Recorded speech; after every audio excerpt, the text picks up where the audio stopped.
I've always really hated the whole trope that when the white person enters a narrative structure, everything's going to be okay. That they're here to save the day, particularly when they're trying to save the day in a structure where the indigenous people have been dealing with that same problem for thousands of years, but the white person that's going to walk in, they're going to have the answer because, of course, they're the white person.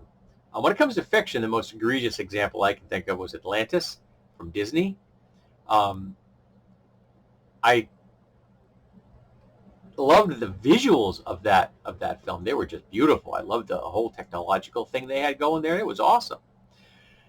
But the Atlanteans had disappeared from the surface world 8,000 years in the past.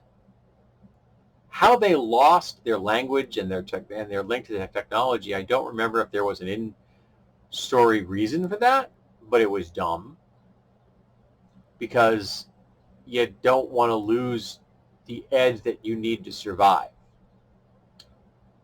But they had themselves surrounded by this stuff for 8,000 years.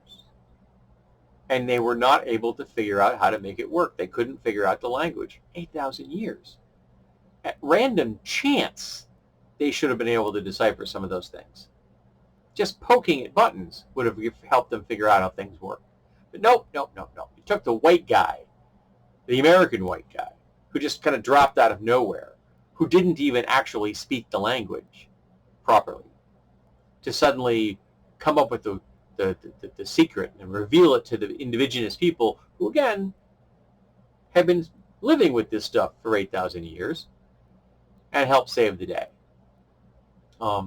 It came to mind tonight, because I'm filming this the morning after I thought of this, because there was a series of Bigfoot shows on at work last night.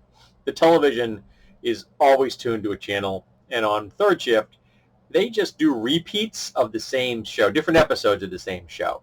So we'll get Naked and Afraid, or we'll get some of the Animal Cops, or we'll get Vets Folks, or we'll get, Treehouse remodels and all kinds of stuff like that. And they put up recently, I don't think it's been this week, I haven't seen them in a while, they did the whole Bigfoot thing.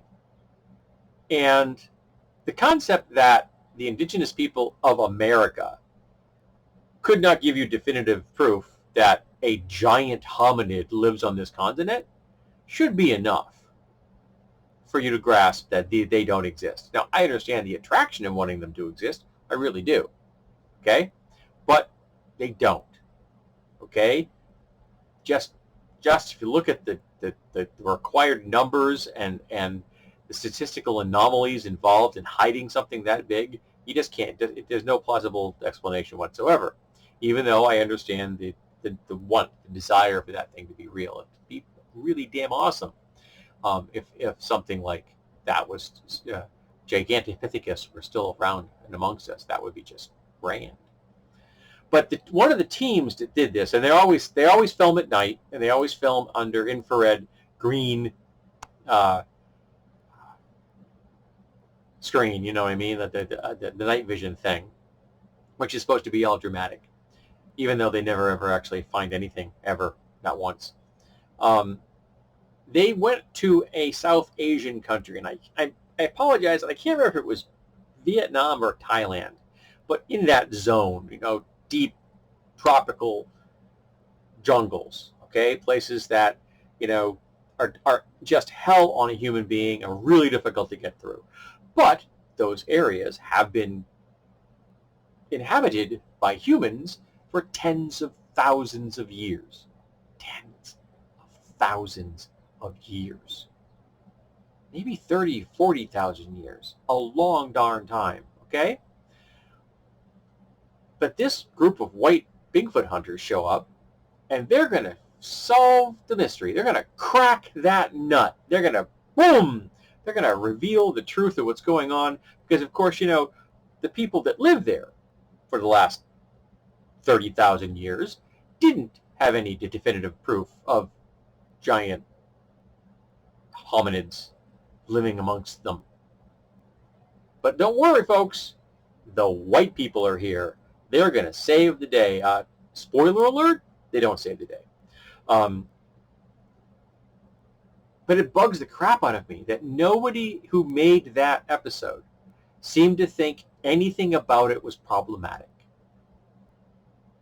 That you're literally putting people, white people, in there as the white savior. Now, I'm hoping that those folks that were like their guides and their contacts and their storytellers from the areas they were exploring just took them to the goddamn cleaners when it comes to paying them.